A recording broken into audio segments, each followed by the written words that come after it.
வணக்கம். சிவன் மாந்திரிகம். இந்த மாந்திரிகத்தில் ஏவல் செய்வது இப்படித்தான்.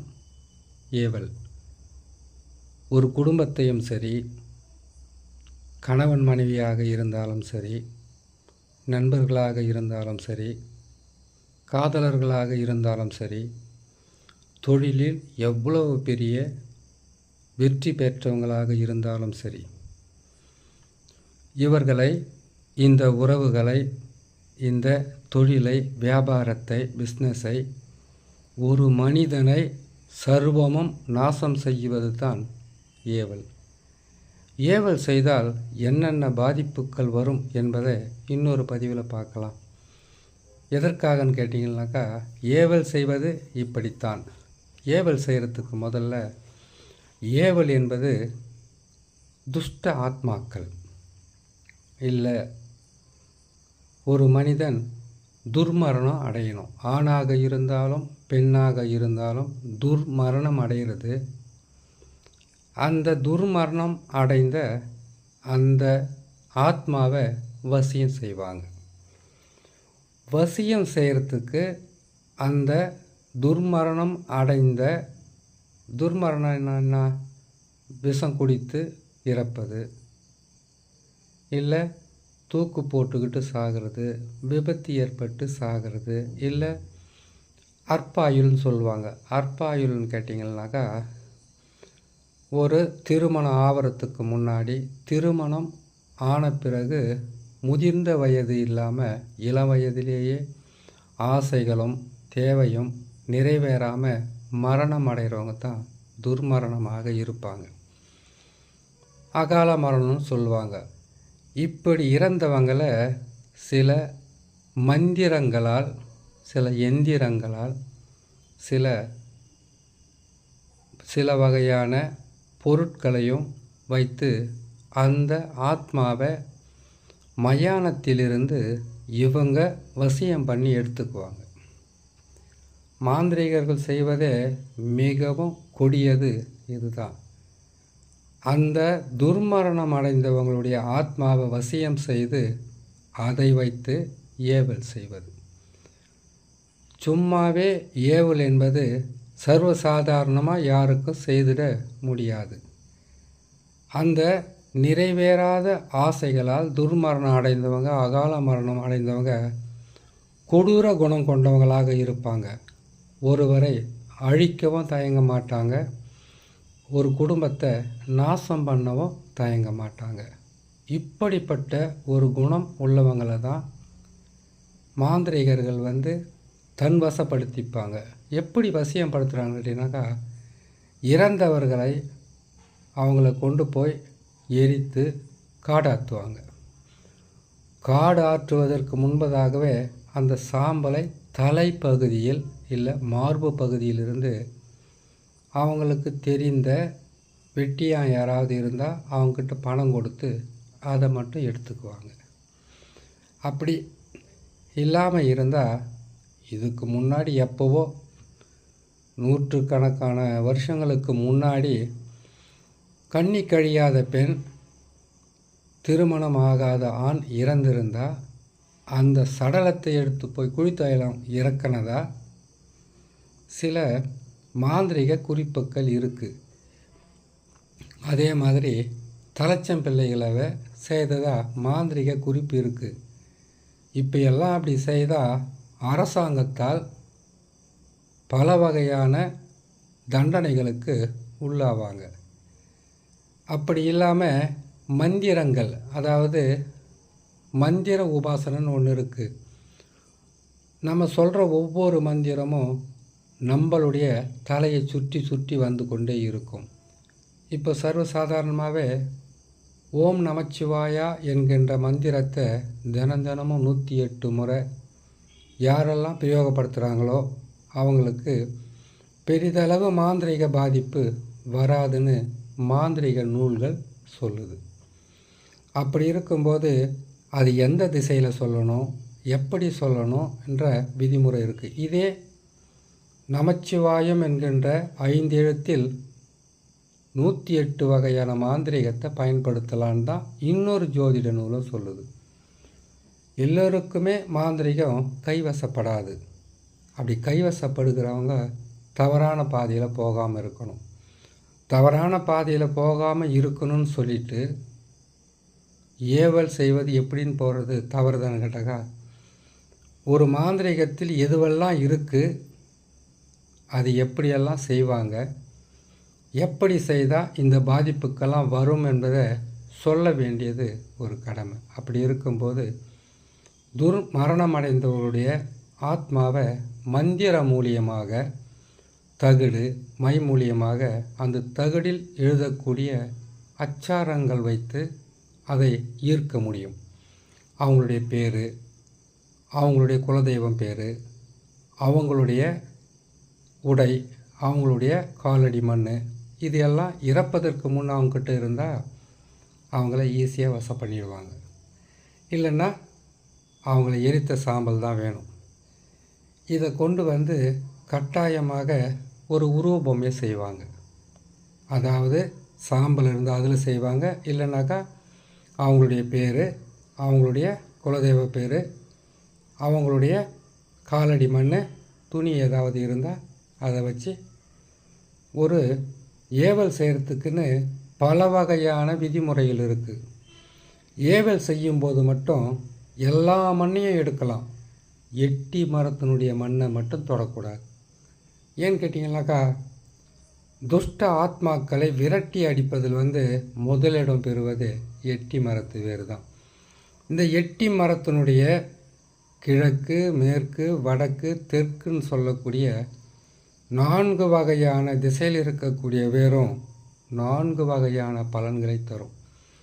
எட்டி மரத்தினுடைய வேர், எட்டி மரத்தினுடைய கிளை, இலை எதுவாக இருந்தாலும் வீட்டுக்குள்ளே இருந்தால் வீட்டில் இருக்கக்கூடிய தெய்வங்கள் கூட வீட்டை விட்டு வெளியில் ஓடுன்னு சொல்லுவாங்க.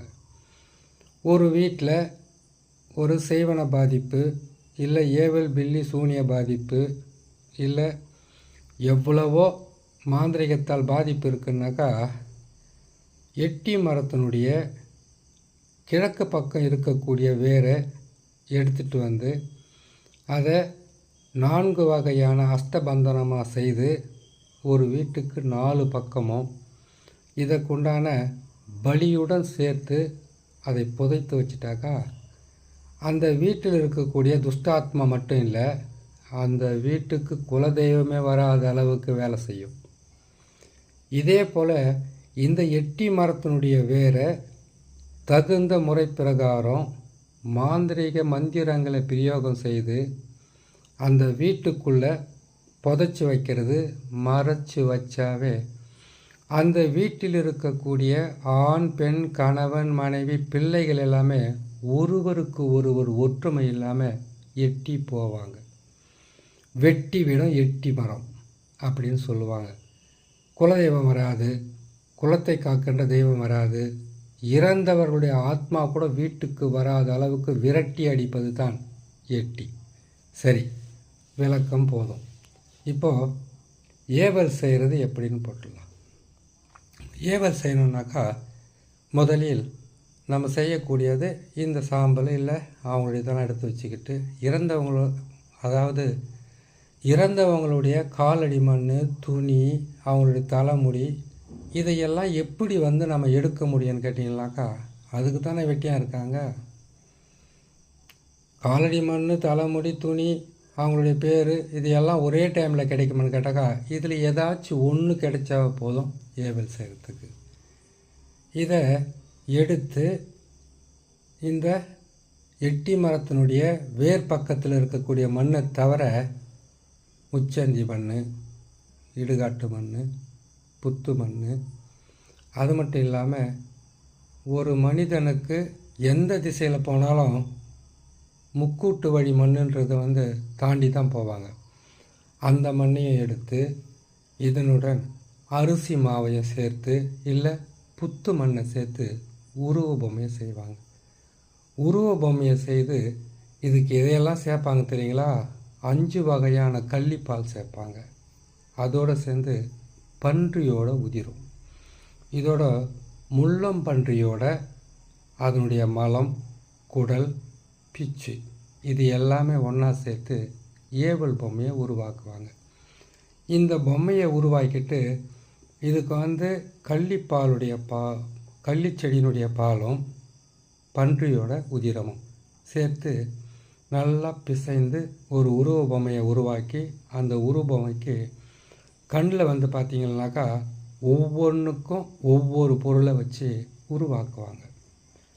இதை உருவாக்கி இதுக்கு உண்டான பூஜை விதிமுறைகள் பிரகாரம் இதுக்கு அருகம்புல், எருக்கம்பூவு, இந்த வகையான எல்லா வகையான மலர்களையும் அதுக்கு பூஜை செய்து அதுக்கு பிறகு தான் அந்த உருவத்துக்கு சிவப்பு துணி இல்லை கருப்பு துணி இதை பயன்படுத்துவாங்க. இதை பயன்படுத்திட்டு அதுக்கு உண்டான மந்திரத்தை அவங்களுடைய பேரோடு சேர்த்து சொல்லுவாங்க. அப்படி சொல்லும்போது அந்த ஏவல் பொம்மைக்கு அந்த ஆத்மானுடைய சக்தி இழுக்கக்கூடிய ஒரு மிகப்பெரிய ஒரு சக்தி வந்துடும். அந்த சக்தி வந்த உடனே தன்னுடைய கட்டுப்பாட்டுக்குள்ளே அதை வச்சுப்பாங்க. அதை வச்சு அவங்களுக்கு இதை செய்யணும் இப்படி செய்யணுன்றதெல்லாம் சொல்ல ஆரம்பிப்பாங்க. அதுவும் செய்ய ஆரம்பிக்கும். இது சும்மாவே அந்த ஏவல் பொம்மை செய்திடாது. ஒவ்வொருத்தருக்கும் ஒவ்வொரு ஆசை இருக்கும்.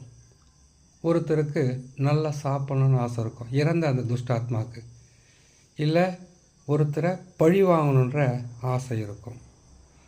ஒரு சிலருக்கு நல்லா மது அருந்தணுன்ற ஆசை இருக்கும். ஒரு சிலருக்கு நல்லா மாமிசம் சாப்பிடணுன்ற ஆசை இருக்கும். ஒரு சிலருக்கு ஆண் பெண் சேர்க்கை மேலே மிகப்பெரிய ஒரு ஈர்ப்பு இருக்கும். ஒரு சிலருக்கு கலகம் மூட்டி வர்றது, சண்டை போடுறது, இரத்த காயங்களை ஏற்படுத்துவது, அப்படின்னா விபத்துக்களை ஏற்படுத்துவது, இதே போல் இன்னொருத்தர் துர்மரணம் அடைகிறதுக்கு வழியை காட்டுவது, இப்படியெல்லாம் ஒவ்வொரு துஷ்டாத்மாக்களுக்கும் ஒவ்வொரு அகால மரணம் அடைந்தவங்களுக்கும் துர்மரணம் அடைந்தவங்களுக்கும் கட்டாயமாக ஆசைகள் இருக்கும். அந்த ஆசைகளை இவங்களுடைய வழிக்காக அந்த ஆசைகளை நிறைவேற்றுற மாதிரி அவங்கள பழி வாங்க சொல்லுவாங்க. அதற்கு தேவையானது ஒவ்வொருத்தருக்கும் ஒரு ஆசை இருக்குன்னு சொன்னோம் இல்லையா. இப்போது இந்த அகால மரணம் அடைந்தவங்க, துர்மரணம் ஏற்பட்டவங்களுக்கு எப்படியாப்பட்ட ஆத்மாக்களாக இருந்தாலும் அவங்க உணவை உட்கொள்ள முடியாது. ஆனால் அதனுடைய வாசனைகளையே அவங்களால நுகர முடியும். அந்த வகையில் அவங்களுக்கு மது, மாமிசம், அப்புறமா அவங்களுக்கு தேவையான வாசன திரவியங்கள், அவங்களுடைய ஆசைகளை தெரிந்து அந்த ஏவலை செய்ய சொல்லுவாங்க. ஒரு குடும்பத்தில் கணவன் மனைவியை பிரிக்கணுமா, இந்த ஆத்மாக்களை ஏவல் விடுவாங்க. இதை எப்படி ஏவல் விடுவான்னு கேட்டிங்கனாக்கா, முதல்ல முழுமையாக சொல்லிடுறேன். இந்த துஷ்ட ஆத்மாவுக்கு என்ன தேவையை பார்த்து மது, மாமிசம், அதுக்கு உண்டான சுருட்டு, பீடி, அதுக்கு உண்டான உதிரம், இது எல்லாமே படையலாக போட்டு அதுக்கு பிறகு இந்த துஷ்ட ஆத்மாவுக்கு என்னவெல்லாம் தேவைன்றதை இவங்க தெரிஞ்சு வச்சுக்கிட்டு கணவன் மனைவியை பிரிக்கணுமா, குடும்பத்தை சர்வ நாசம் செய்யணுமா, தொழிலை உருப்படாத அளவுக்கு செய்யணுமா, நல்லா இருந்த ஒரு பிஸ்னஸை முற்றிலும் தலைகீழாக மாற்றணுமா, ஒரு குடும்பத்தை தனித்தனியாக பிரிக்கணுமா, சேர்ந்து இருக்கிற எந்த உறவாக இருந்தாலும் பிரிக்கணுமா, எப்பேற்பட்ட ஆளாக இருந்தாலும் அவங்கள பல வகையில் பாடாப்படுத்துவது தான் ஏவல் செய்கிறது. இந்த ஏவலை இப்படியெல்லாம் செய்வாங்க. இந்த ஏவல் 8 வகைப்படும். இந்த 8 வகையில் இது சொல்கிறது பார்த்திங்கனாக்கா 2% மட்டும்தான் இப்போ சொல்கிறது. மீதி கொடுமையாக இருக்கும், சர்வசாதாரணமாக இருக்கும். ஒவ்வொரு பதிவிலும் ஒவ்வொரு ஏவலை பற்றி நம்ம சொல்லலாம். இப்போது இந்த ஏவலை பொறுத்த வரைக்கும் ஒரு குடும்பத்தை இவங்க நாசம் பண்ணணும்னு நினச்சாங்கன்னாக்கா செம்பு தகடு இல்லைன்னா இரும்பு தகடு, இந்த தகட்டில் 6 வகையான கோடுகளை கிழித்து அந்த 6 வகையான கோட்லேயும் 8 வகையான எழுத்துக்களை போடுவாங்க. நசி நசி, பிரி பிரி, மசி மசினெல்லாம் எழுதுவாங்க. எழுதிட்டு இதுக்கு என்ன பண்ணுவாங்கன்னு கேட்டிங்கன்னாக்கா, பல வகையான சுத்திகரிப்பு செய்துட்டு, உதிரத்தாலையும் சுத்திகரிப்பு செய்துட்டு, அதுக்கு பிறகு என்ன செய்வாங்கன்னு கேட்டிங்கன்னாக்கா, அவங்களுடைய பேரையெல்லாம் அந்த மந்திர எழுத்துக்களோடு சேர்த்து இவங்களெல்லாம் வந்து இன்னாரை இப்படியெல்லாம் வந்து அழிக்கணுன்ற பேரை எழுதி அந்த ஏவல் பொம்மையினுடைய மார்பு பகுதியில், கால் பகுதியில் செய்கிறது ஒன்று இருக்குது, முழங்கால் பகுதியில் செய்கிறது ஒன்று இருக்குது, இடுப்பு பகுதியில் செய்கிறது ஒன்று இருக்குது, மறைமுகஸ்தானத்தில் செய்ய வேண்டிய பலன் ஒன்று இருக்குது, வயிற்றில் செய்கிறது ஒன்று இருக்குது, மார்பகத்தில் செய்கிறது ஒன்று இருக்குது, புஜத்தில் செய்கிறது ஒன்று இருக்குது, 2 கையிலையும் செய்கிறது ஒன்று இருக்குது, கழுத்தில் செய்கிறது ஒன்று இருக்குது, வாய் வழியாக வாய்க்கட்டு போடுறதுக்கு உண்டான வழி இருக்குது. அதே போல் கண்களை கட்டுறது, தலைப்பகுதியை வச்சு உயிரை வாங்கிறது, இப்படியெல்லாம் பல வகையில் இருக்குது.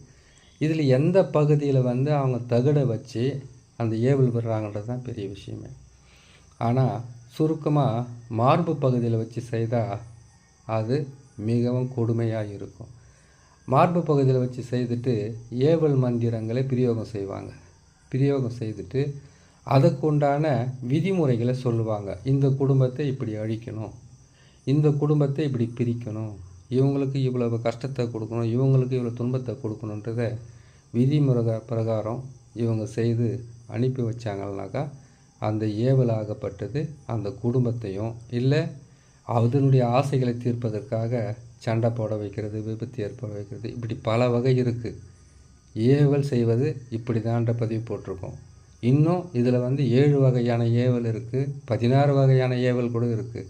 ஒவ்வொரு பதிவும் ஒவ்வொரு நாளைக்கு நேரம் இருக்கும்போது போடுறேன், கேட்டு நீங்கள் பயன்பெறலாம்.